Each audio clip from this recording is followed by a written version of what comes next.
नमस्कार आदरणीय दर्शकहरू, सदा झैं आजको शुभ बिहानीमा पनि यहाँलाई हार्दिक स्वागत छ। विश्व हिन्दू युवा संघ अन्तर्राष्ट्रिय समिति र बागमती टेलिभिजनको संयुक्त प्रस्तुति कार्यक्रम ओमकार दर्शनमा हामी विविध विषयमा चर्चा र परिचर्चा गर्दै आइरहेका छौं। हिन्दूहरूको दोस्रो महान चाड यतिखेर शुभ दीपावली चलिरहेको छ, अर्थात् यो तिहार पनि भनिन्छ। यमपञ्चकको आज दोस्रो दिन। आज रहेको छ नरक चतुर्दशी, कुकुर तिहार र साँझ 5 बजेपछि भने आज परेको छ लक्ष्मी पूजा। सम्भवतः वर्षको सबैभन्दा बढी अँध्यारो हुने दिनको रूपमा पनि आज लिने गरिन्छ। तर यसलाई दीपहरू प्रज्वलन गरेर उज्यालो गरेर माता लक्ष्मी धनधान्य देवीको आराधना गर्ने र माता लक्ष्मीको आगमन हुने र कृपा रहने जनविश्वास र जनश्रुति पनि रहिआएको छ। शास्त्रमा के छ त, के ढंगले यो मनाइदैछ, यस विषयमा पनि हामी चर्चा र परिचर्चा गर्नेछौं। आजका अतिथिसँग यिनै विषय र सन्दर्भ सामग्री पनि यहाँका बीचमा पेश गर्नेछौं। अर्को रह्यो कुरा पशुपति क्षेत्र विकास कोष र मारवाडी सेवा समिति नेपाल बीच चलिरहेको विवाद, जो पशुपति क्षेत्र विकास कोषका विरुद्ध मारवाडी सेवा समिति नेपाल नामक संस्थाले सम्मानित काठमाडौँ जिल्ला अदालतमा हालेको मुद्दाको पूर्ण पाठ हिजो प्राप्त हुन आएको छ। यसको विस्तृत विवरण भने अहिले हिन्दू टिभी युट्युब च्यानलमा गएर केही बेरपछि 9 बजेपछि यहाँहरूले हेर्न सक्नुहुन्छ। फेरि पनि जानकारी गराउँछ, पशुपति क्षेत्र विकास कोषका विरुद्ध मारवाडी सेवा समिति नेपाल नामक संस्थाले हालेको रिट निवेदनमा सम्मानित अदालतले माग दाबी पुग्न नसक्ने भन्दै मारवाडी सेवा समितिलाई दिएको फैसला अथवा उसले दिएको रिट खारेज गरेको के अवस्थामा रहेर फैसला भएको छ, मोही कायम हुन नसक्ने के कारण छ, यी सबै विषयको पूर्ण फैसलाको पाठ भने हिन्दू युट्युब च्यानलमा अहिले बिहान 9 बजेपछि यहाँहरूले हेर्न सक्नुहुन्छ। यति भन्दै आजको विशेष पर्व विषयमा यहाँहरूलाई जानकारी छौं। शुभ दीपावली 2081 को अवसरमा सम्पूर्ण हाम्रा दर्शकहरू, हाम्रा शुभचिन्तकहरू, हाम्रा इष्टमित्र आफन्तहरू लगायत सम्पूर्ण विश्व हिन्दू युवा संघ अन्तर्राष्ट्रिय समितिका सकल सदस्यज्यूहरू, त्यसैगरी आजीवन सदस्यज्यूहरू, जिल्ला तथा अन्तर्राष्ट्रिय रूपमा रहनुभएका सम्पूर्ण सदस्य महानुभावहरूमा पनि हार्दिक मङ्गलमय शुभकामना व्यक्त गर्दै धनधान्य देवी माता लक्ष्मीले सदैव कृपा रहोस् भन्ने समेत कामना गर्दछौँ। र आजका अतिथि हुनुहुन्छ हामीसँग चर्चित ज्योतिष सोम प्रसाद नेपालज्यू। विशेष गरी उहाँको भविष्यवाणीहरू र अध्यात्मसँग जोडिएर ज्योतिषीय अङ्कगणितका आधारमा के हुन्छन् भन्ने विषय पनि चर्चा र प्रचार समय सन्दर्भ सामग्री रह्यो भने पक्कै पेश गर्नेछौँ। आजका अतिथिलाई हामी हार्दिक स्वागत गरौँ। हजुर नमस्कार गुरुदेव। धन्यवाद। ओम या देवी सर्वभूतेषु लक्ष्मी रूपेण संस्थिता नमस्तस्यै नमस्तस्यै नमस्तस्यै नमो नमः। महालक्ष्मी जो तिहार भन्छौँ हामीले, 2081 सालको पावन अवसरमा स्वदेश विदेशमा रहनुभएका नेपाली दाजुभाइ तथा दिदीबहिनीहरू, यहाँहरू सबैलाई 2081 को शुभ दीपावलीको हार्दिक मङ्गलमय शुभकामना। गुरुदेव, आज हामी यमपञ्चक अथवा शास्त्रीय रूपमा भन्नुपर्दा आज कुकुर तिहार होइन, यो वर्ष तिथिमितिका कारणले गर्दा लक्ष्मी पूजा पनि परेको छ। यहीँबाट सुरु गरौँ गुरुदेव। हजुर, अब यो हाम्रो तिहार भन्ने कुरा चाहिँ यो प्रचलन अब कहाँबाट आयो, जे कुराको पनि एउटा इतिहास हुन्छ, इतिहासबाट सुरु गर्नुपर्छ र यहाँसम्म आउँदा अझै नबुझेका व्यक्तिलाई बुझ्न सहज हुन्छ। जस्तै यो स्वर्ग, मर्त्य, पाताल भनिन्छ, यो 3टा लोकमा जहिले पनि के छ भने देवता र असुरको राज्यको लागि तछाड मछाड हुने। देवताले शक्ति प्राप्त गरे स्वर्गको राज्य, यो मर्त्य मण्डल भनेको हामी मानवहरू बसेको ठाउँ, र पाताल, यी 3 लोकको राज्य भनेको कहिले देवताले गर्ने, कहिले दानवले गर्ने, राक्षसहरूले गर्ने। राक्षसले तपस्या गर्दा गर्दा गर्दा चाहे ब्रह्माजीबाट होस्, चाहे देवीबाट होस्, चाहे भगवान भोलेनाथबाट होस् वा विष्णुसँग होस्, कसैले पनि कुनै पनि दानवहरूले शक्ति प्राप्त गरेर म 3 लोक राज्य गर्न पाऊँ भनेर त्यो किसिमको उनीहरूले तपस्या गर्दाखेरि भगवानले वरदान दिन भगवान पनि बाध्यता हुनुहुन्छ कहिलेकाहीँ। हाम्रो कर्मको फल भनेको हामीले जसरी पनि पाउँछौँ भन्ने एउटा मान्यता हो। अनि त्यसो गर्दै गर्दा के छ भने जब देवताले राज्य गर्छन् 3 लोकको भने त्यस अवस्थामा धर्मको सुव्यवस्था हुन्छ, सबै कुराहरू राम्रो हिसाबले भएर जान्छ भने अब जब दानवहरूको राज्य हुन्छ, दानवहरूको राज्य भनेको चाहिँ अब देवताहरूलाई असुरक्षित बनाउने अनि यज्ञ इत्यादिमा विध्वंस बनाउने, एक किसिमको तानाशाही जुन प्रवृत्ति भनेको दानवहरूले देखाउँछन् त्यसका निमित्त भनेको बेला बेलामा भनेको त्यो अति भएपछि जस्तै तपस्या गरिरहेका ऋषिमुनिहरूलाई जाने मार्ने काट्ने होइन यज्ञ भइरहेको ठाउँमा गएर विध्वंस गर्ने र जबरजस्ती भनेका उसले चाहेका राज्य सम्पत्ति राम्रा राम्रा नारीहरू यी सबैलाई चाहिँ के भने मेरै श्रीमती हुनुपर्छ मेरै परिवार हुनुपर्छ भन्ने किसिमको एउटा तानाशाही प्रवृत्ति जुन दानवहरूले राक्षसहरूले देखाउँछन् त्यसको विरुद्धमा फेरि देवताहरू पनि एकत्रित भएर अब त भएन भनेर भगवानसँग पुकारा गरेर त्यस्ता दानवहरूको अन्त्य गरिएको हुन्छ। यसै प्रसङ्गमा अब के छ भने बलि राजा है अब यो तिहार चाहिँ कहाँ जोडिन्छ त भन्दा यो यसमा भनेको देउसी खेल्न आउनेले पनि बलिराजाले पठाएको भन्छन् अनि भैले खेल्न आउनेले पनि हामी त बलिराजाले पठाएर आएका भन्छन्। यो प्रसङ्ग के हो त बलिराजा र यो तिहारसँगको सम्बन्ध के हो त भन्ने कुरामा अब हामी आउनुपर्छ। जस्तै के छ भने जब बलिराजले भनेको यो 3 लोक राज्य गर्नका निमित्त उहाँले एउटा यस्तो किसिमको यज्ञ गर्नुभयो। यज्ञ गरिसकेपछि अब म यहाँ 3 पाउ जमिन दान गर्छु भनेर उहाँले सङ्कल्प गर्नुभयो। अब कसलाई भन्दा ब्राह्मणलाई दान गर्छु भन्नुभयो। त्यस अवस्थामा ब्राह्मण भनेको चाहिँ विष्णुले एउटा सानो ब्राह्मणको सानो बालक रूप लिएर त्यस यज्ञमा आउनुभयो। ल ठिक छ बलि अब तिमीले दान गर्छु 3 पाउ भनेको रहेछ तिमी गर भन्छ चाहिँ उहाँले त सङ्कल्प गर्नुभयो म 3 पाउ जमिन दान गर्छु भनेर। अब उहाँका गुरु को हुनुहुन्थ्यो शुक्राचार्य हुनुहुन्थ्यो। शुक्राचार्य भनेको एउटा तत्त्वदर्शी हुनुहुन्थ्यो। उहाँले बुझ्नुभयो यी त भगवान विष्णुका अवतार हुन् यिनले शरीरलाई विशाल बनाइदिए भनेदेखि त अब यो कहाँ यो मर्ते लोकले पनि भेट्दैन र उनले के गर्ने हुन्। अब मेरो जजमान जो बलिराजा हुन् यी फसे अब यिनलाई अप्ठ्यारो पर्यो धर्म सङ्कट पर्यो भनेर महाराज तपाईँ यो काम नगर्नुहोस् भनेर भन्नुभयो। भनेपछि अब कोही के भने राजा महाराजाहरू अथवा दानवहरू पनि एकचोटि गरेको सङ्कल्पबाट उनीहरू पनि दायाँ बायाँ हुन चाहँदैनन्। मैले जे सङ्कल्प गरेँ म 3 पाउ जमिन दान गर्छु भन्ने उहाँको सङ्कल्प रह्यो। त्यसो गरेपछि अब शुक्राचार्यले के भन्नुभयो भने अब यसो गर्ने बित्तिकै त मैले यो गरिनँ भने के हुन्छ भने मैले बोलेको जुन बोली हुन्छ त्यो झुट हुन्छ त्यो झुटको कारण मैले नरक पर्नुपर्छ म यसो हुन चाहन्न भनिसकेपछि उहाँले एउटा श्लोक पनि भनिदिनु भयो श्री सुनर्म विवाहे च वृत्यार्थे प्राण सङ्कटे गो ब्राह्मणार्थे हिंसायम नानतसा जुगुत्सितम। जस्तै के छ भनेदेखि कुनै बेला आपद परेको बेलामा बोलेको झुट हुँदैन है। प्राण रक्षाका निमित्त गाईलाई बचाउनका निमित्त झुट बोलियो भने पनि त्यो बेला भनेको झुट चाहिँ सत्य हुन्छ सत्यको फल पाइन्छ। जस्तो मानिलिनु एउटा गाईलाई कुनै मुसलमानले लखेड्दै छ र त्यो गाई भागिरहेकी छन् त्यस अवस्थामा भनेको गाई धेरै अगाडि छन् अनि कुनै पनि व्यक्ति त्यस ठाउँमा भनेको गाई एक साइड कतै लागेको अवस्थामा मुसलमान एकछिन अल्मलियो मानिलिनुहोस् अनि त्यसपछि अवस्थामा कुनै मान्छे भेट्दाखेरि यो गाई कता गयो गाई भनेर त उसले भन्छ। भन्ने बित्तिकै अब त्यो अवस्थामा उसले के विवेक पुर्याउनु पर्छ भने गाईलाई बचाउने कि सत्य बोल्ने यो दुईटा कुराहरू हुन्छ। त्यसकारणले गर्दा त्यस अवस्थामा गाईलाई बचाउनु ठुलो प्राथमिकता हुन्छ। जसरी सिंहको मुखमा पर्न आँटेको कुनै पनि मानवलाई कुनै प्राणीलाई बचाउनु पनि वा त्यो गाईलाई बचाउनु पनि त्यो बेला झुट बोल्यो भने पनि सत्य हुन्छ सत्य बोलेको फल हुन्छ झुट बोलेको पाप लाग्दैन। त्यसकारणले गर्दा हे महाराज तपाईले के छ भने जे कुराहरू भनेको गर्नुभयो एक त शास्त्रको विरुद्धमा छ। कुनै पनि व्यक्तिले सम्पत्ति दान गर्न पाउँछ आफ्नो सम्पत्तिको 10% दान गर्न पाउँछ सबै दान गर्न पाइँदैन दशांश भनिन्छ। अहिलेसम्म राज्यले कर लाउँछ नि यो दशांशको आधारमा 10% भन्दा लाउँछ त्यो 11% पनि होइन 13% पनि होइन 15% पनि होइन। यो चाहिँ विवेक नपुगेको राज्यले त्यो काम गर्छ। तर राज्यले वास्तवमा भनेको कर उठाउने भनेको 10% नै हो कुनै पनि हिसाबले।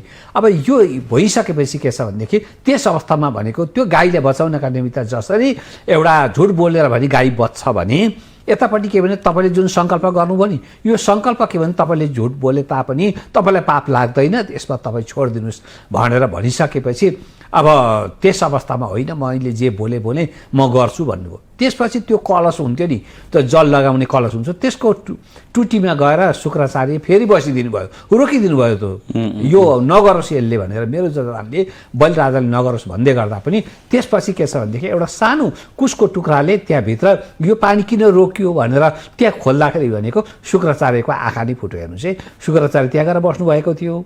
त्यसकारणले गर्दा यस्तो जुन एउटा इतिहास छ त्यो भइसकेपछि अब उहाँले सङ्कल्प गर्नुभयो भगवान विष्णुले आफ्नो रूप बढाइदिनु भयो। रूप बढाएपछि एउटा पाइलाले स्वर्गमा टेकिदिनु भयो, एउटा पाइलाले यो मर्तेमण्डल भनेको हामी बसेको ठाउँलाई टेकिदिनु भयो, अर्को पाइलाले भनेको चाहिँ अर्को पाइला राख्ने ठाउँ त रहेन। नरहेपछि अब कहाँ राखौँ त भन्ने बित्तिकै अब उहाँ पनि धर्म सङ्कटमा पर्नुभयो। त्यस कारणले गर्दा हे महाराज ब्राह्मणदेव मेरो शिरमा राख्नुहोस् भनेर उहाँले आफ्नो शिर थापिदिनु भएर 3 पाउ पुरा भयो, जसरी भए पनि विवेक पुगेर।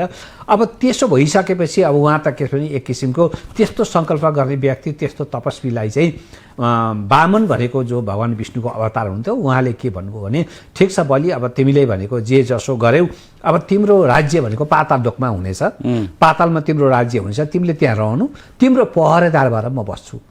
भइसकेपछि तिम्रो माग्ने इच्छा के छ भनेर भगवान्ले भन्नुभयो है। भइसकेपछि अब त्यसो भएदेखि यो 365 दिन मध्येमा 360 दिन चाहिँ देवताहरूले राज्य गरून्, शासन गरून्, 5 दिन चाहिँ मेरो शासन हुनेछ। 5 दिन भनेको यही बलिको है। 5 दिन चाहिँ मेरो शासन हुनेछ। त्यसलाई जसलाई के भने यमपञ्चक भनिन्छ।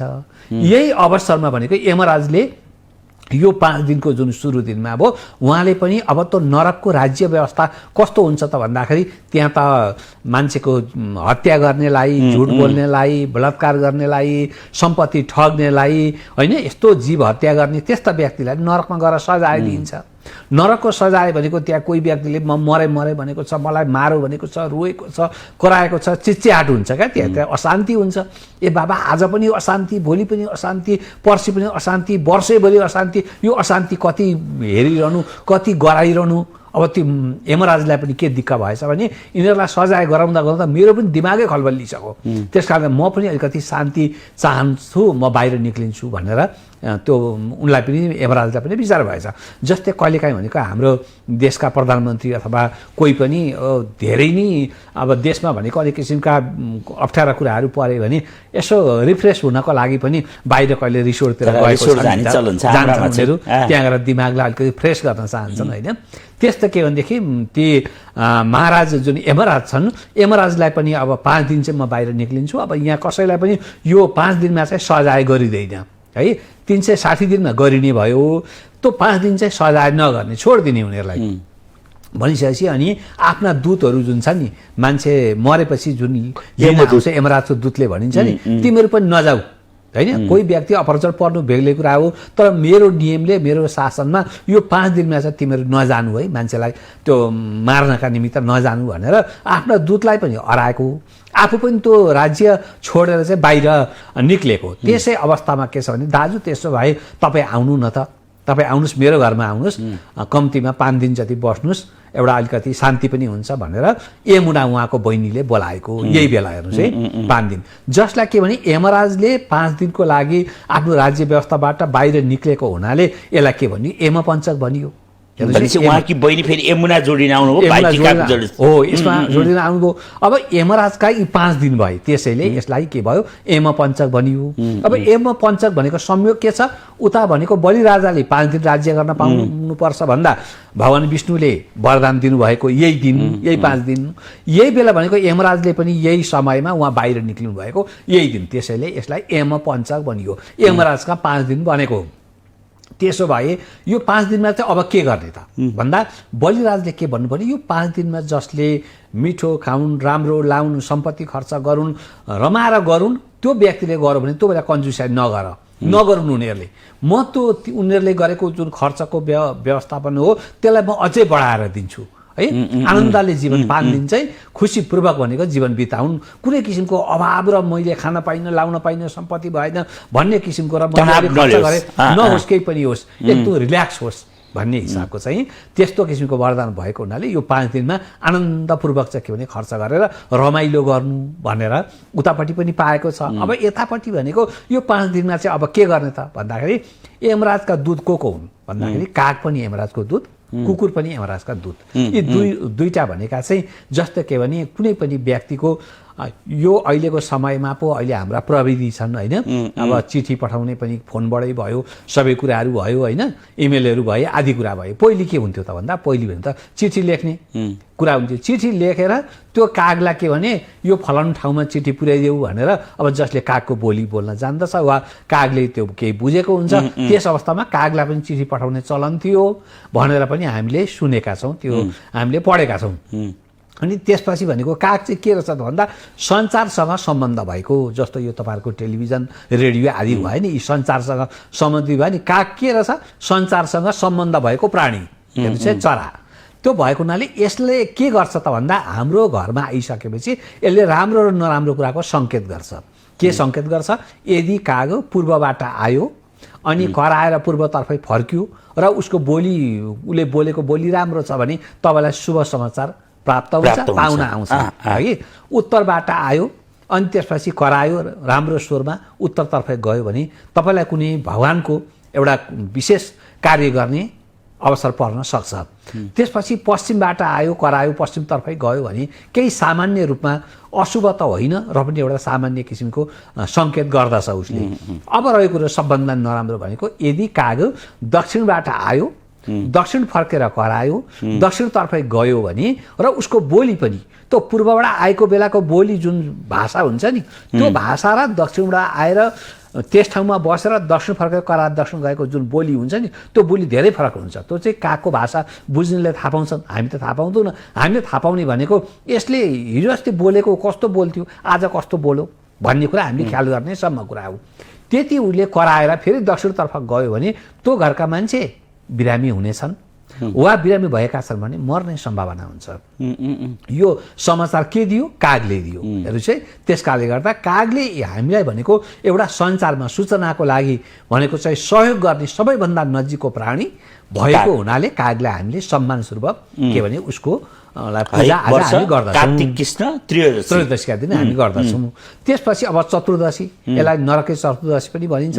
आजको दिन बिहानै सूर्योदय हुनुभन्दा पहिले नै राति नै नुहाइधुवाइ गरेर अनि खोला वा चौबाटोमा गएर बत्ती बालेर यमराजको नाममा मलाई के भन्दै जीवनमा गरेका सबै पापहरू नासुन् र यमराजको के भनेदेखि आफूलाई भनेको यमराजको नरकमा जानु नपरोस् भन्नका निमित्त प्रार्थना गरेको हो। त्यसकारणले गर्दा आफ्ना समस्त पाप नासुन् भन्नका लागि आज बिहानै राति नै गएर के भनेदेखि खोलामा बत्ती बगाउने अथवा चौबाटोमा बत्ती बाल्ने, यो कुरा गरेमा के छ भने नरक परिँदैन भन्ने धार्मिक मान्यता छ। त्यसपछि अब उज्यालो भइसकेपछि आज के हो? कुकुर तिहार। अब कुकुरलाई चाहिँ हामीले के को रूपमा लिन्छौँ भन्दा यो चाहिँ सुरक्षा है, सुरक्षासँग सम्बन्ध छ कुकुरको। कुकुर जति विश्वासिलो र सुरक्षित प्राणी त अरू कुनै पनि छैन। घरको रक्षा गर्ने भनेको कुकुरले हो। घरको मालिकलाई कुनै किसिमको चोर डाका अथवा कुनै किसिमको अप्रिय मान्छे त्यस ठाउँमा आउन नसक्ने र उसले भनेको घर मालिक हो कि बाहिरको थाहा पाउन सक्ने त्यो क्षमता भएको, त्यो इमान्दार, त्यो सुरक्षा गर्ने प्राणी भएको हुनाले उसलाई वर्ष दिनभरि गरेको उसले सेवा स्वरूप भनेको उसलाई पूजा गरेर आजको दिन उसलाई मनपर्ने कुराहरू होइन, जस्तै खाना मासु आदि कुरा जे कुरा उसलाई मनपर्छ त्यो कुरा हामीले उसलाई पूजा पनि गर्छौँ र त्यसपछि भनेको खुवाएर उसलाई प्रसन्न पनि गर्छौँ। यी के हुन्? यमराजका दुईटा दूतहरू भए, काग र कुकुर। अब त्यसपछि भनेको अर्को कुरा के छ भने अब लक्ष्मी पूजा। अब यसपालि चाहिँ विशेष गरेर के परेको छ भने आजकै दिन भनेको अब कुकुर तिहार र लक्ष्मी पूजा पनि परेको छ। किन त्यसो भयो भन्दा यो चाहिँ तिथिको हिसाबमा घटी बढी भएको हुनाले त्यसो भएको। जस्तै आज लगभग 5 बजेसम्ममा चतुर्दशी भयो, त्यहाँबाट औँसी लाग्यो।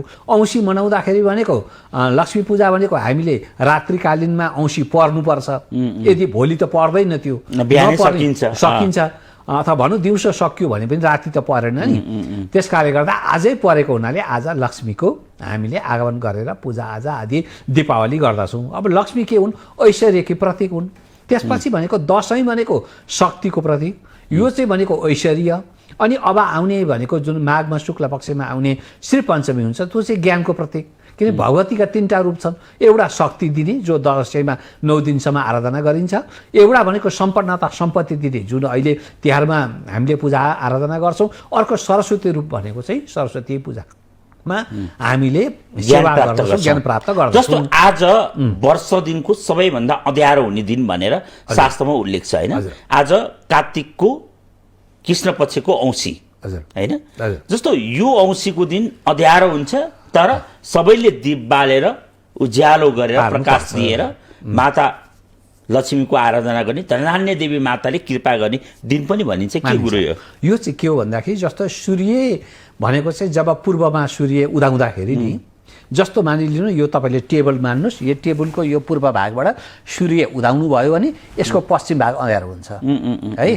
त्यस्तै पूर्व भाग भनेको वैशाख महिना, पश्चिम भाग भनेको कार्तिक महिना, ठ्याक्कै उल्टो भयो नि त। सूर्य यताबाट लाग्दा उतापट्टि भनेको चाहिँ अँध्यारो हुन्छ। त्यसैले कार्तिक महिनामा जहिले पनि सूर्यको सबैभन्दा नीच राशि भनिन्छ, वैशाख महिनालाई उच्च राशि भनिन्छ, पुरा सूर्यको शक्ति भएको। कार्तिक महिना भनेको चाहिँ सूर्यको शक्ति सबैभन्दा न्यून भएको अवस्था। त्यसमा पनि कार्तिक महिनाको कृष्ण पक्षको औँसी भनेको सबैभन्दा के भने अँध्यारो हुने दिन मानिन्छ। त्यस कारणले गर्दा अब यही अवस्थामा चाहिँ के भने दीपावली, अब अँध्यारोमा के हो त उपाय भन्दा बत्ती बाल्ने, लाइट बाल्ने आदि कुरा गरेर उज्यालो हुने हो। त्यस कारणले गर्दा यो के भने हाम्रो विज्ञानको हिसाबले पनि, ज्योतिषीय हिसाबले, विज्ञानको हिसाबले पनि यो पश्चिम भनेको चाहिँ के भनेदेखि यो कार्तिक महिना पश्चिमको महिना भयो। त्यस कारणले गर्दा यो समयमा सबैभन्दा सूर्यको किरण अथवा सूर्यको ताप सबैभन्दा कम हुने दिन परेको हुनाले त्यस अवस्थामा चाहिँ हामीले दीपावली गरेका हौँ, उज्यालो पारेका हौँ। र यो के भने दीपावलीको जुन पर्व छ यसलाई भनेको हामीले खुसियाली, झन्झलाकार, रमाइलो आदि गरेका छौँ। अब यो महिनामा चाहिँ किन हाम्रो दसैँ तिहार पर्व होला, यहाँ पनि त कुरा छ। अब प्रकृति 15 दिनको फरकमा छ। यहाँ के छ भन्नुहुन्छ भनेदेखि पहिले त रामचन्द्रले 9 दिनसम्म शक्तिको आराधना गरेर रावणलाई जितेको त चैत महिना हो नि। चैत महिनामा के छ भने सयपत्री फुल फुल्दैनन्। त्यो ऋतु भनेको पनि यो अहिले शरद ऋतु जस्तो त्यो ऋतु भनेको चाहिँ त्यो हिसाबको अलि हुँदैन।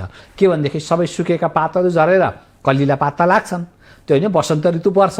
तर त्योभन्दा पनि यो के भने सबैले वर्षमा कृषि लगाएर सबैले यो अवस्थामा भनेको चाहिँ न जाडो न गर्मी, अनि आफ्ना बगैँचामा देशभरि सबैतर्फमा सयपत्री फुल, पारिजात फुलहरूले ढकमक्क सहर गाउँ सबै रमाइलो भएको यो शरद ऋतु भनेको छ सबैभन्दा सुन्दर महिना, सुन्दर ऋतु, पर्व मान्छन्। अब नि यसैमा के पर्यो, दसैँ पनि पर्यो, यसैमा दीपावली पनि पर्यो।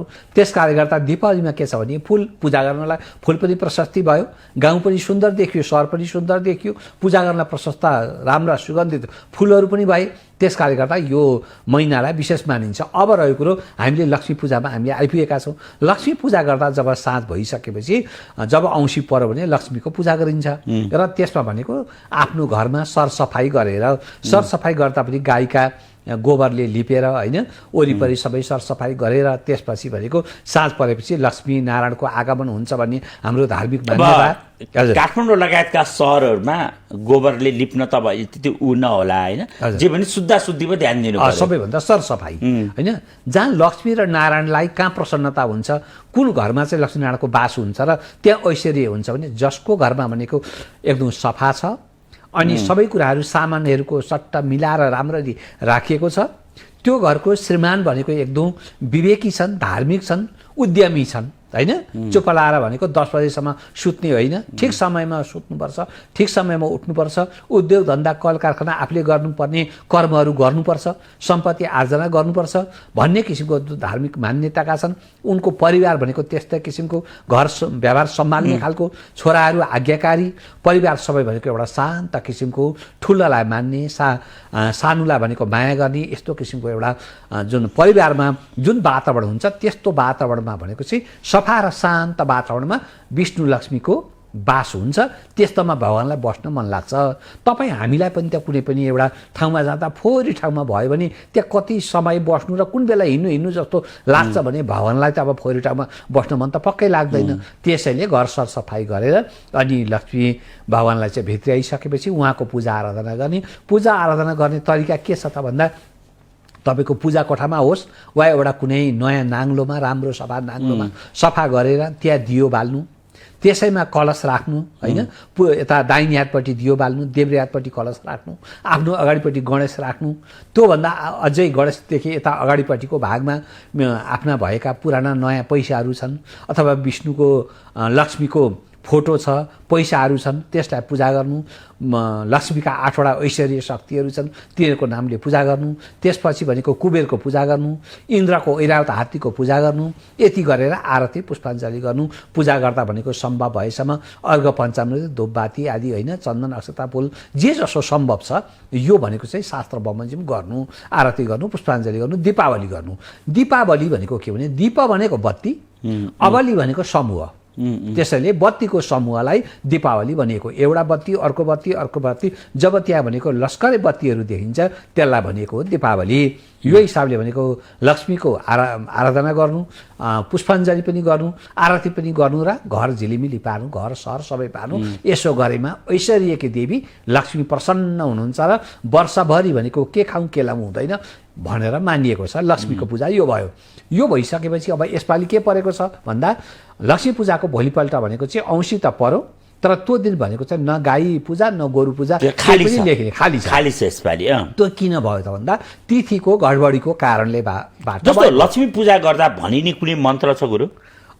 लक्ष्मी पूजाको जस्तो के छ भने कुनै पनि व्यक्तिले अब पुस्तकमा भएको कुरा त धेरैवटा नाम मन्त्र छन् होइन, त्यसमा सहज रूपमा भन्न सकिने ओम महालक्ष्मी नमः होइन। अब ओम लक्ष्मी माता नमो नमः भनेर कोही व्यक्तिले अब ओम महालक्ष्मी नमो नमः, यो चाहिँ संस्कृत शब्द चाहिँ ओम महालक्ष्मी नमो नमः, ओम महालक्ष्मी नमः भन्ने संस्कृत शब्द भयो होइन।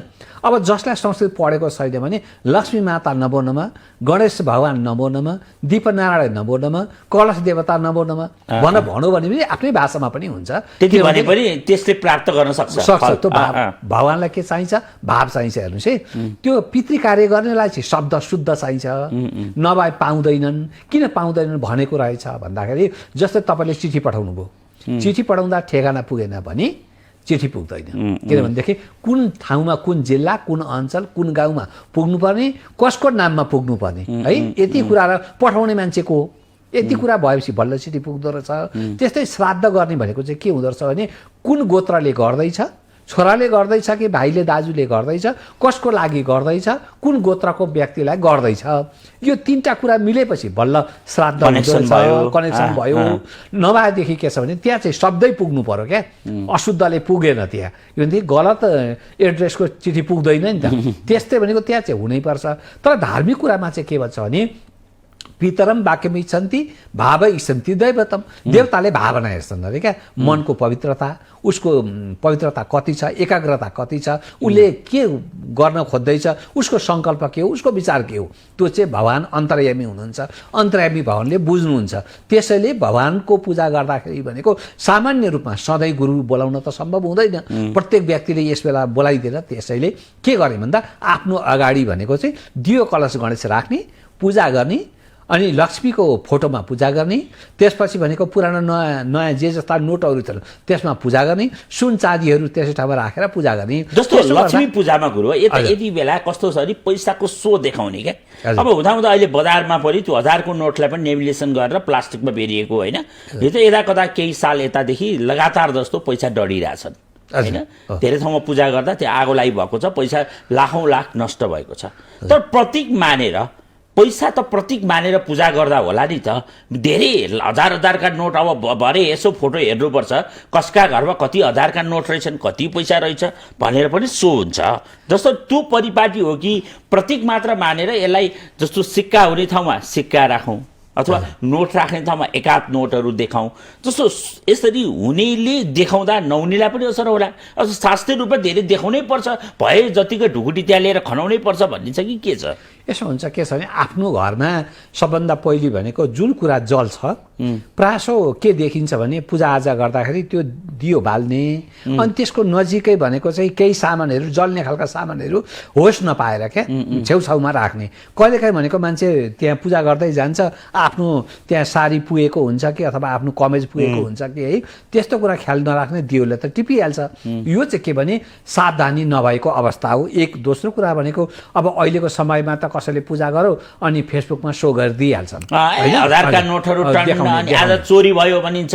पोहोर साल मात्र पनि एउटा 12-14 लाख रुपियाँ डढेका घटनाहरू आदि। त्यसैले यो चाहिँ जस्तो मैले बुझ्न खोजेको कुरा आम दर्शकलाई ज्ञान पनि रहोस्, यो एउटा सन्देश पनि बनोस्। शास्त्रमा भए जति पैसा निकालेर देखाउनु पर्ने व्यवस्था छ वा प्रतीक मात्र मानिन सकिने? त्यति मान्दा हुन्छ कि भगवानलाई त समर्पण, अघि गुरुले मर्जी भए जस्तै भाव होला, समर्पण होला, भगवानले कुन भक्त हो भन्ने त उहाँले चिन्नु होला, माताको कृपा होला। तर मेरो ढुकुटीमा यति छ भनेर देखाउनेले चाहिँ भाव देखाइदिन्छ कि अथवा भगवानलाई पनि सो देखाइदिन्छ, अथवा म चाहिँ आलिसन महलमा छु, मैले चाहिँ यति चाहिँ मैले उ देखाउनुपर्छ भन्ने बुझ्ने हो कि के हो गुरु? यो के छ भने पहिलो कुरा चाहिँ जो व्यक्तिले त्यसरी सो गर्ने प्रचलन त्यो चाहिँ एक किसिमको भनेको व्यक्तिको अज्ञानता र अहमता हो त्यो होइन। म त धनी सम्पन्न छु, मेरोमा जति सम्पत्ति अरू कसकोमा होला भन्ने किसिमको एउटा अहमता हो, अज्ञानता हो। पहिले अज्ञानतापछि अहमता आयो होइन, यो कुरा भयो। त्यसो गर्नु पर्दैन, आफ्नो कुरा छ भने पनि त्यसलाई सो गर्नुपर्छ भन्ने त छैन नि।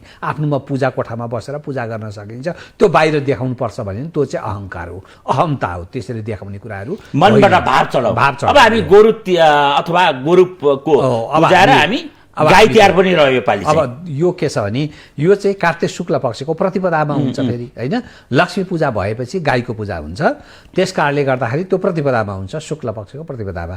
यसपालि जब के भने औँसीको दिन भनेको चाहिँ एक दिन खाली रहेर होइन, खाली रहेपछि भोलिपल्ट के छ भने शनिबारको कुरा गर्दैछौँ है हामी, पूजा गर्दैछौँ। अब यसमा चाहिँ के छ भने 3टा कुराको पूजा छ, एउटा गोवर्धन पूजा, एउटा गाई पूजा, एउटा गोरु पूजा। गोवर्धन पूजा किन भन्दाखेरि गोवर्धन भनेको प्रकृति हो। हामीले जे जति अन्न फलफुल पाउँछौँ कहाँबाट? प्रकृतिबाट पाउँछौँ, पृथ्वीबाट पाउँछौँ नि। त्यसैले हामीले पृथ्वीलाई पनि गोवर्धनको रूपमा भगवान श्रीकृष्णले पनि त्यस अवस्थामा इन्द्रले वर्षा गराउँदाखेरि गोवर्धन पर्वतलाई उचालेर त्यहाँका सबै जनताहरूलाई बचाएको गोवर्धन पूजा। हजुर, त्यो बचाएको हुनाले गोवर्धनको बढी चर्चा आएको धर्ममा। गोवर्धन भनेका के हुन् त भन्दा ती प्रकृति हुन् होइन, पृथ्वी हुन्। त्यस कारणले गर्दा उहाँको पनि हामीले के छ भने हामीले अन्न र फलफुल दिने प्रकृतिलाई पनि हामीले पूजा गरेका, त्यसैले पनि हामी प्रकृति पूजक पनि हौँ त्यो गरेको छ। त्यसपछि अब रहेको कुरा गाई पूजा। हजुर, अब हेर्नुहोस् है, गाई कति भन्दाखेरि हाम्रो समाजमा सबभन्दा ठुल्ठुलो देन कसको रहेछ भन्दा एउटा कागको रहेछ, एउटा कुकुरको रहेछ, अब गाईको रहेछ। हेर्नुहोस् है, गाईले के भने एउटा त हामीलाई भनेको त्यो किसिमको गोबर दिँदा पनि त्यो एउटा कीटाणुनाशक गोबर अरू प्राणीको नभएर उनको मात्र हुने त्यो राम्रो एउटा। अनि गोबरबाट सुन पनि निकाल्छ, अनि दुध पनि पवित्र, दही पनि पवित्र, घिउ पनि पवित्र, उसले गरेका उसबाट प्राप्त भएका सबै कुराहरू पवित्र। यो चाहिँ विज्ञानले सहित पुष्टि गरेको। यदि विज्ञानले पुष्टि गर्दैन थियो भने त हाम्रा पश्चिमा जगत वा हाम्रो धर्ममा अलिकति विरोध गर्नेहरूले त किन गाई यो हुनु हुँदैन, बरु अरू प्राणी गौमूत्रबाट अनेकौँ रोगको उपचार पनि गरिन्छ त्यो। त्यस कारणले गर्दा यो विज्ञानबाट पनि पुष्टि भएको र हामीले देवता मानेका देवता गाईका अङ्गमा सबै देवताहरूको बास हुन्छ भनेर हामीले गोदान नगरिकन हामी पूजामै बस्दैनौँ। गोदान नगरिकन हाम्रो कुनै जुठो सुतक छ भने त्यहाँबाट पनि हामी चोखिँदैनौँ। त्यस कारणले गर्दा गाईको जति देन छ हाम्रो समाजमा, हामीले बच्चालाई खुवाउने, हामीले खाने जति दुधहरू छन्, दही छन्, पूजामा सबै भनेको अमृतमय छ। त्यसैले हामीले गाईलाई आमाको स्वरूप मानेर हामीले पूजा गर्दछौँ। त्यसपछि आयो गोरु है। अब गोरु नभए यदि अहिले पो ट्र्याक्टरहरू छन् त, यदि गोरु नहुने हो भने अहिले पनि पहाडमा कहाँ ट्र्याक्टर छन् र होइन। त्यो गोरुबाटै हामीले अन्न उब्जाएका छौँ, वर्षभरि खान पाएका त्यही गोरुकै माध्यमबाट छ, उसकै सेवाबाट छ। त्यस कारणले गर्दा त्यो दुःख गरे स्वरूप भनेको हामीले गोरुलाई पूजा गरेका हौँ। र त्यो के भने अन्न प्रकृतिसँग सम्बन्ध भएको हुनाले हामीले गोरुको पूजा गर्दछौँ। यति गरिसकेपछि हाम्रो प्रतिपदा पुरा हुन्छ। जस्तो त्यही दिन हजुर एउटा सम्प्रदाय जुन समुदाय छ, नेवार समुदाय होइन, मह पूजा अथवा आफ्नो शरीरको आफैबाट पूजा गर्ने अनौठो चलन छ भन्ने पनि भनिन्छ। हुन त त्यो आफ्नो शरीरको सबभन्दा ठुलो चाहिँ मनुष्यको सबैभन्दा ठुलो शरीर भनेको पनि महत्त्वपूर्ण हो। हजुर, पाप पुण्यको साँची पनि यही शरीर हुन्छ। यो शरीर नभएसम्म न हामीले ठुला कर्म गर्न सक्छौँ, न सत्कर्म गर्न सक्छौँ। यो शरीर त कस्तो छ भनेदेखि देवता हुनु भनेको पनि भोग भोग्नलाई मात्रै हो। हेर्नुहोस् है, जस्तो तपाईँले राम्रो कर्म गर्नुभयो तपाईँ देवता हुनुभयो। देवता हुनु भनेको के छ भने वैकुण्ठमा गएर बास बस्ने, वैकुण्ठमा जाने, त्यहाँको ऐश्वर्य भोग भोग्ने, फर्केर पृथ्वीमण्डलमा आएर जन्म लिने, यसलाई भनेको स्वर्गमा जाने, वैकुण्ठमा बस्ने भनिन्छ। अनि नरकमा जाने भनेको पनि भोग भोग्ने हो। नराम्रो कर्म गर्नुभयो अनि नरक पर्नुभयो, नरकमा भोग भोगेपछि फेरि अन्तिममा जन्म लिन यो पृथ्वीमण्डलमा मानव भएर आउनुपर्छ है। त्यस कारणले गर्दा यो मानव शरीर कस्तो रहेछ, यो मानव शरीर नभएसम्म त धर्म, अर्थ, काम, मोक्ष यी आदि कुराहरू केही पनि गर्न सकिँदैन। त्यसैले शरीरको आद्यम शरीरम खलु धर्म साधन भन्छ। पहिले शरीरलाई हेर है, शरीर रह्यो भने तिमीले शुभ कर्म गर्न सक्छौ। त्यसैले महपूजा भनेको आत्माको पूजा गरी चलन छ। आत्मा भनेको जस्तो हामी अब महत्त्वपूर्ण दिन प्रवेश गर्दैछौँ हैन। जसरी यमराजकी बहिनी यमुनाको प्रसङ्ग अलिकति आएको थियो, जस्तो भाइ टीका हजुर हैन, अथवा यमपञ्चकको अन्तिम दिन होइन, जसरी दाजुबहिनीहरूको बिच अथवा दाजुबहिनी अथवा दाजुभाइ अथवा जोसुकै यो एउटा माइती पक्षलाई सम्झने दिन अथवा घरमै हुँदा पनि एउटा दिदीबहिनीप्रतिको श्रद्धा सम्मानको दिन अथवा उहाँहरूले सम्मान गर्ने दिन दाजुभाइलाई टिका लगाइदिने होइन सप्तरङ्गी टिका लगाइदिने जस्तो दिदीबहिनी हुनेको हातबाट लाउने नहुनेले दिदीबहिनी बनाएर लाउने जन्म दिदीबहिनीहरू यदि त्यो पनि नहुनेले जसरी तुलसीको डाँठबाट लगाउने उपत्यकामा त रानी पोखरीमा बालगोपालको मन्दिरमा गएर टिका लगाउने चलन पनि छ जस्तो यो क्रममा यसको मैले अलिकति गरेँ यो टिका लाउँदा भनिने मन्त्र र सप्तरङ्गीको अलिकति सुनाउन यो के छ भनेदेखि जब यमराज त्यो 5 दिन छुट्टीमा आइसकेपछि अनि अब अन्तिम दिन भयो उहाँ कहाँ जानुभयो बहिनीकामा जानुभयो बहिनीले सेवा सत्कार गर्नुभयो होइन मिठा मिठा कुराहरू खुवाउने गर्नुभयो त्यसपछि भनेको के छ भने टीका स्वरूप भनेको सप्तरङ्गी अब 7वटा रङको विशेषता के हो त भन्दा सेतो रङमा जाउँ पहिले है सेतो रङ भनेको सात्विक रङ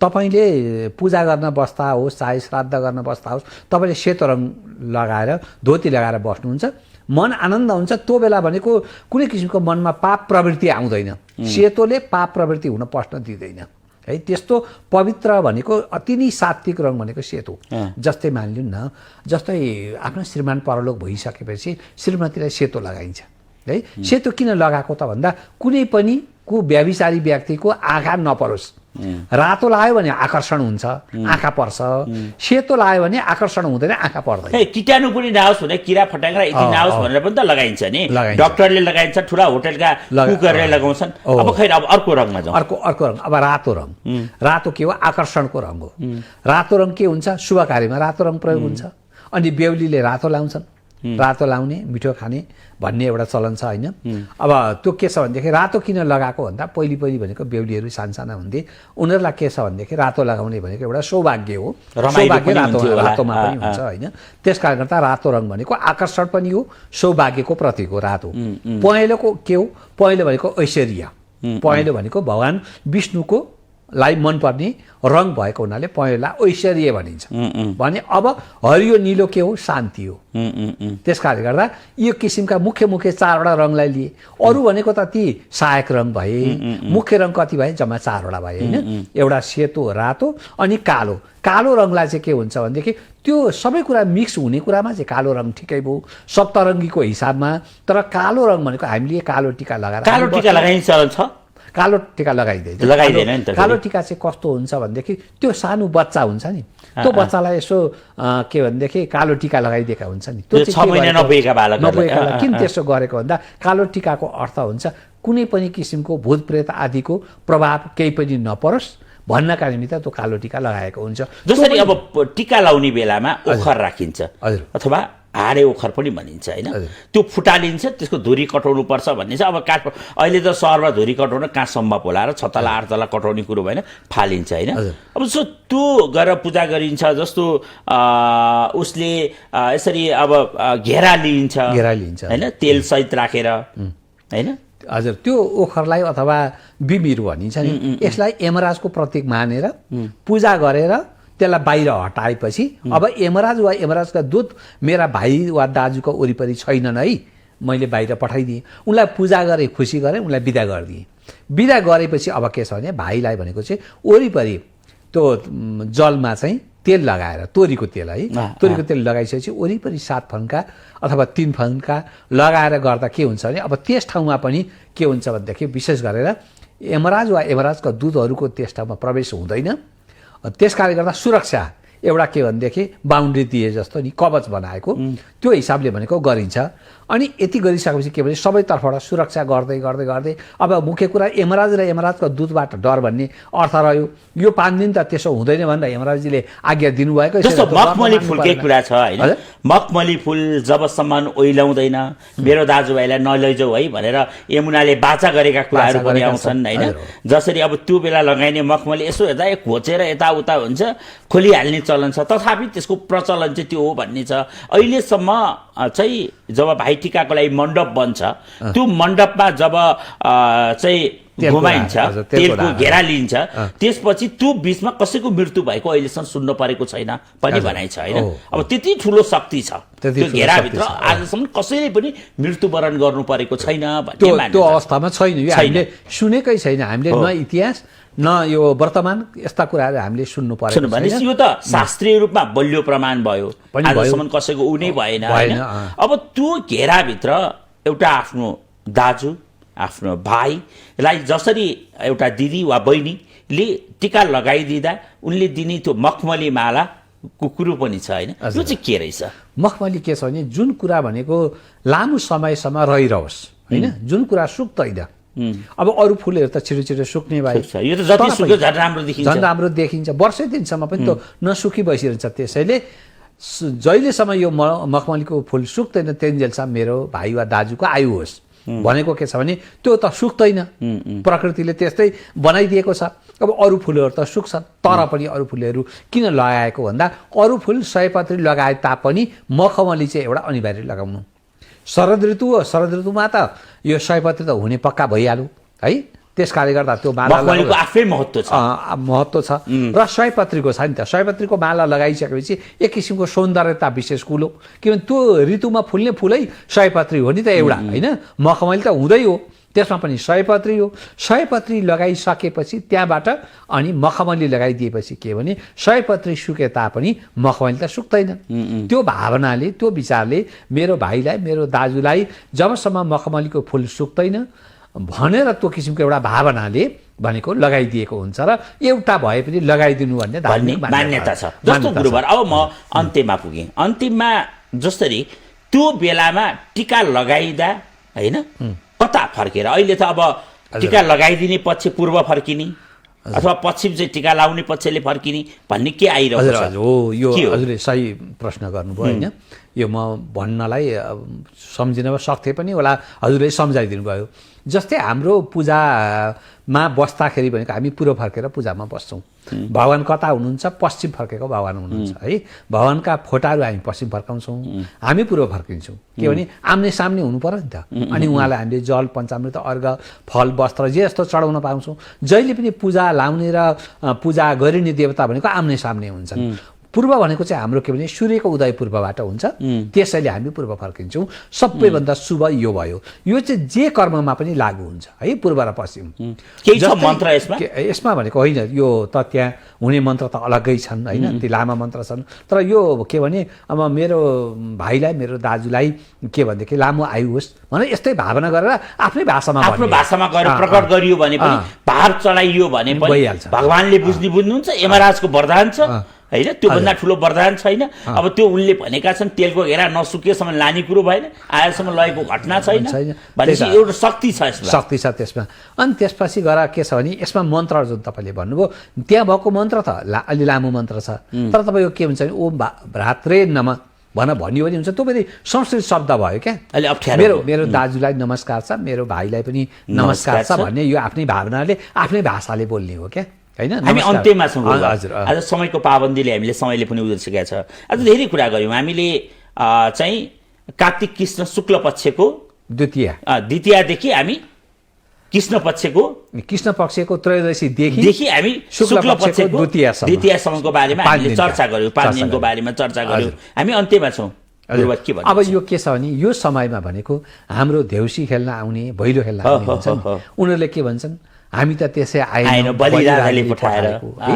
बलिराजाको किन प्रसङ्ग आयो त भन्दा त्यो कथा त्यहाँबाट आयो नि त। आजसम्म पनि बलिराजाको प्रसङ्ग चलिरहेको छ। अब देउसी खेल्दा पनि हामी त्यसै आएन, बलिराजाले पठाएको झिलिमिली देउसी रे होइन भनेर यस्ता किसिमको जुन एउटा रमाइलो किसिमको केको झिलिमिली, फुलमालाको झिलिमिली हेर्नुहोस् है, अति आनन्द रमाइलो। अनि कार्तिक महिनाको दान, यो कालो कार्तिक है, कार्तिक महिनाको दान पनि पूजाआजा गर्दा होस्, दान दिँदा होस्, कार्तिकको जस्तो दान पवित्र कुनै पनि हुँदैन भनेर यस्ता किसिमका जुन भावना छन्, यो भावना भनेको हाम्रो पौराणिक कथादेखि आजसम्मको हाम्रो प्रचलनमा आएका कुराहरू र यसैबाट हाम्रो समाज अति आनन्दमय रमाइलो गरी यो पर्वहरू मनाएको हुनाले यो विज्ञान सम्मत पनि छ, प्रकृतिसँग सम्बन्धित पनि छ, पशु प्राणीलाई पनि सम्मान गरेको छ, सबैलाई सम्मान गरेको छ। अति रमाइलो प्रकृति पूजक पशु प्राणी सबैलाई सम्मान गरेको, आफ्नोमा दिदीभाइमा भ्रातृत्व एउटा प्रेम रहेको अति रमाइलो पर्व हो। हजुर हजुर एकदम समयका लागि विशिष्ट प्रबन्ध। आज विशेष गरी हामी छुट्टिने बेलामा भैलीराम भनौँ,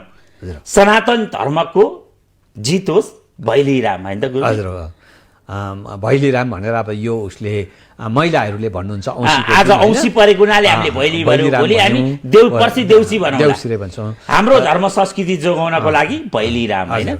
2081 सालको भैलीराम, 2081 सालको देउसिरे सबैलाई, हामी सबैलाई रमाइलो होस्। हस्, समयका लागि धन्यवाद गुरुदेव। धन्यवाद। आदरणीय दर्शकहरू, आजको बसाइको क्रममा प्रसिद्ध ज्योतिष हुनुहुन्छ सोमप्रसाद नेपालजीले विशेष गरी उहाँले भन्नुभए जस्तै सनातन धर्म संस्कृति र संस्कार र तिहारको बारेमा विशेष छ। यमपञ्चक के हो, यमपञ्चकमा बलि राजाको भूमिका के छ र यसलाई कसरी मनाइन्छ, यमपञ्चकको पहिलो दिनदेखि 5औं दिनसम्मका हरेक विषयको व्याख्या जानकारी दिने प्रयास भयो। यहाँलाई कस्तो लाग्यो यो कार्यक्रम? अहिले बिहान 11 बजे, साँझ 5 बजे, राति 11 बजे बागमती टेलिभिजनबाट पुनः प्रसारण हुने गर्छ भने तपाईँले आफ्नो अनुकूल समय बागमती टेलिभिजनको फेसबुक पेज, युट्युब च्यानलमा गएर पनि हेर्न सक्नुहुन्छ। यसै गरी विश्व हिन्दू युवा सङ्घ अन्तर्राष्ट्रियको आधिकारिक युट्युब च्यानल हिन्दू टिभी र हिन्दू अनलाइन टिभीमा पनि गएर हेर्न सक्नुहुन्छ। आफ्नो प्रतिक्रिया राखिदिनु होला। आजको कार्यक्रमबाट यो सँगै तपाईँको आजको दिन कुकुरको पूजा, वफादारका प्रति कुकुरको पूजा गर्दै, धनधान्य देवी माता लक्ष्मीको पूजा गर्दै धनधान्य हुनको लागि यहाँहरूलाई भगवान माता लक्ष्मीको सदैव कृपा रहोस् भन्ने शुभकामना व्यक्त गर्दै आजको कार्यक्रमबाट भने म सञ्चालकसँगै आजका अतिथिसहित बिदा हुन चाहन्छु। ओम नमः शिवाय।